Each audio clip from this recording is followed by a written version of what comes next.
Hi guys, it's Lou. I'm back for another video. First of all, I want to thank everyone that's seen my first 3 videos, and thank you for watching, thank you for subscribing, and thank you for making comments. It's really nice to get comments from all of you that have sent them.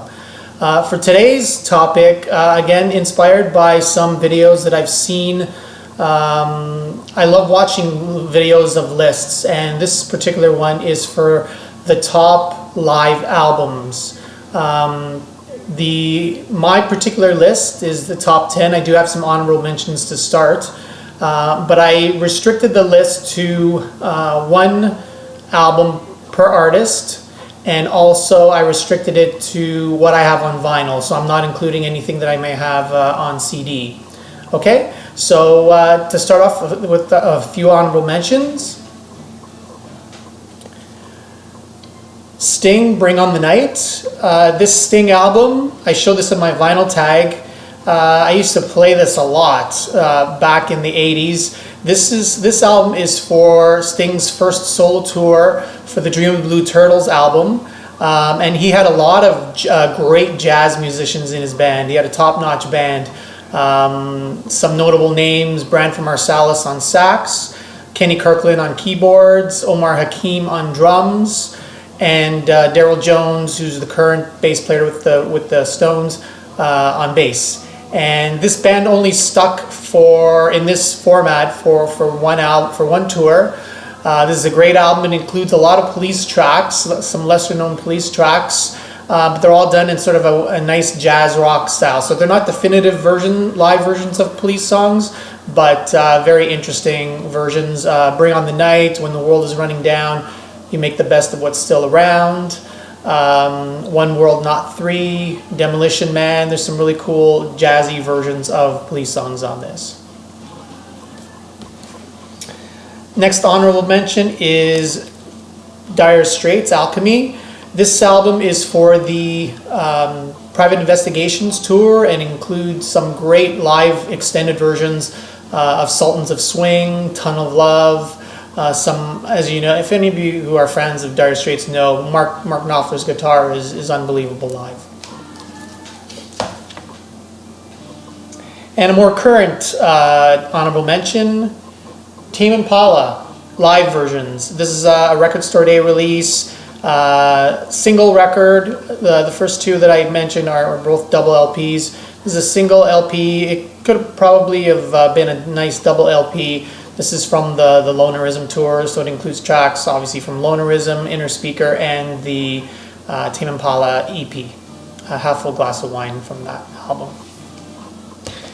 Okay, into the top 10. Number 10.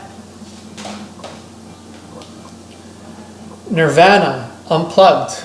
Some great acoustic versions of Nirvana songs here, but I think the real highlights are cover songs that Nirvana done. An unbelievable version of Bowie's The Man Who Sold the World, and a couple of great Meat Puppets songs. Meat Puppets actually guests on this album. Lake of Fire, Plateau, great, one of the best MTV Unplugged albums, if not the best. Number 9. Johnny Cash, Folsom Prison. I was debating between Folsom Prison and the San Quentin album. At the end of the day, it came down to Folsom Prison having just a few more great songs, and a lot of songs really fitting the venue that he's playing in. Obviously, the title track, Folsom Prison Blues, I Got Stripes, Cocaine Blues, I think went down really well with that crowd. Okay, number 9. Number 8, a lot of people, and I know that Live at Leeds is a classic album, and I would have included it on my list, but I decided to go with instead The Who Live at the Isle of Wight. And the only reason for that is I don't have the extended Live at Leeds on vinyl. Otherwise, I think that one would probably have been on this list and maybe even higher. But the Live at the Isle of Wight is from the same time period as Live at Leeds, and includes much more songs. This is a triple LP on blue vinyl, and it includes a lot of stuff from Tommy, which for me, Tommy's a great album, but those songs live are really much better than the versions that are on the studio album. And there's some other songs on here that you won't find on any Who albums. A song called Water, a song called I Don't Know Myself. There's some great songs on here, and just the length of this is what put it over me choosing Live at Leeds. So that's number 8. Number 7 from back in the day, back in the 80s, U2, Under a Blood Red Sky. Classic U2 live album, the first live album they made. Includes some songs not found on any U2 regular LP releases. 11 O'Clock TikTok and Party Girl are highlights. This concert, as you probably know, is recorded from Red Rocks. And there's a video of the concert as well. Some great versions. This was from the War Tour. Single disc probably could have been longer. But Bono's vocals and the Edge's guitar are just unreal on this version, on this album. Number 7. Number 6, The Doors. Absolutely live. This is a double LP, but even being a double LP, there's a lot of key songs that I think that are not on here. Light My Fire is actually not on here. The End is not on here. But it's The Doors live. I mean, it's still, even without those songs, it's still an unbelievable album. It's actually playing in the background right now. They start off with a great Bo Diddley, Who Do You Love song. Then there's a nice medley of Doors songs. Break On Through is on here. Fantastic album, great energy live. And one thing about the Doors is obviously Jim Morrison got a lot of the focus, but the rest of the band, unbelievable band. I could listen to the Doors instrumental all day long. Phil Manzarek on keyboards, Robbie Krieger on guitar, John Densmore on drums. Unbelievable band.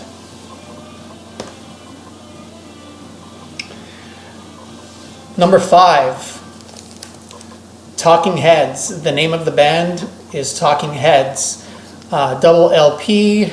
The first record concentrates on the early Talking Heads when they were a 4-piece live, 1977 to 79 era. Second LP concentrates on 80 and 81 when they added an expanded lineup live.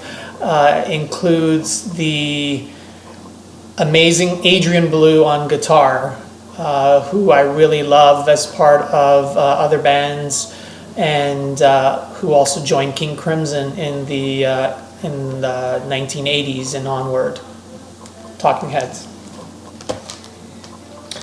Number 4. I had mixed feelings about this one, but I just love this band too much. Number 4 is Live Cream. Single disc, only includes 5 songs, but the band is really sizzling on those 5 songs. Not just Eric, but Ginger Baker and Jack Bruce are all unbelievable. Cream was an unreal live band. You should check out some footage of them back in the 60s on YouTube. And this is a volume 1, I suppose, because there is a second part that includes Sunshine of Your Love and some other great Cream songs. Cream included some live songs on some of their studio albums as well. So this was the first album to include all live songs, but like I said, they jam out on these songs and really extend them live, so there was only room for 5 of them on a single disc. But this is back when Eric Clapton was just untouchable as far as a guitarist, except for maybe Jimi Hendrix and Jeff Beck. Number 3, Bob Marley, Babylon by Bus. I thought of including the live album that he did earlier in his career, which is an amazing album. Includes some of my favorite songs like Trenchtown Rock. But the reason why I chose Babylon by Bus over that live album is this is a double album, so the set list is much longer, and this came later in the career So he got to include songs off of Exodus, which is probably my favorite studio album of Bob Marley's. So the set list is much longer, much greater, and that's why I chose this as my number 3 album instead of Bob Marley Live, which was recorded earlier in the early 70s. Number 2, no live album list can go without having Jimi Hendrix. This is the Live at Fillmore. It's basically the Band of Gypsys extended, because it includes much more songs. So it doesn't include any of the famous songs like Purple Haze and Little Wing, any of those earlier songs. They were all new songs at the time when Band of Gypsys came out, but that album is really only, I think, 6 live songs, whereas this one has 10 or 11 songs, and the band is really grooving out on this. It's still psychedelic, but it has much more of a groove with Billy Cox and Buddy Miles on bass and drums. My number 1 live album of all time, Bowie, Stage. Bowie has a few live albums. He has David Live, which was from the Diamond Dogs tour. A most recent release, which is Live at Nassau Coliseum from 1976 from the Station to Station tour. The reason why I chose this album, all those albums are fantastic. The reason why I chose this album is because it includes material from the Berlin period. So there's stuff on here from the Heroes and Low album, which make up basically sides 3 and 4. Side 2 includes stuff from Station to Station and the Young Americans. And side 1 is all Ziggy Stardust from the Rise and Fall album. It's really interesting to hear this band perform the Ziggy Stardust stuff, especially the title track, in which keyboards really take over the guitar, and you don't miss it. It's just an interesting version of that song. So you get a nice cross section of all of Bowie's career here, which is the reason why I chose this as the Bowie album on this list and my number 1. You can't go wrong with live Bowie, and this is unbelievable. And that's it. Thanks, guys. Please make any comments. Again, I accept all comments. It's valid. All comments are valid, and hopefully you'll make your own list, because I really enjoy watching top 10 lists, and this was one that a few people out there have already done. And it inspired me to do my list. Thanks a lot, guys.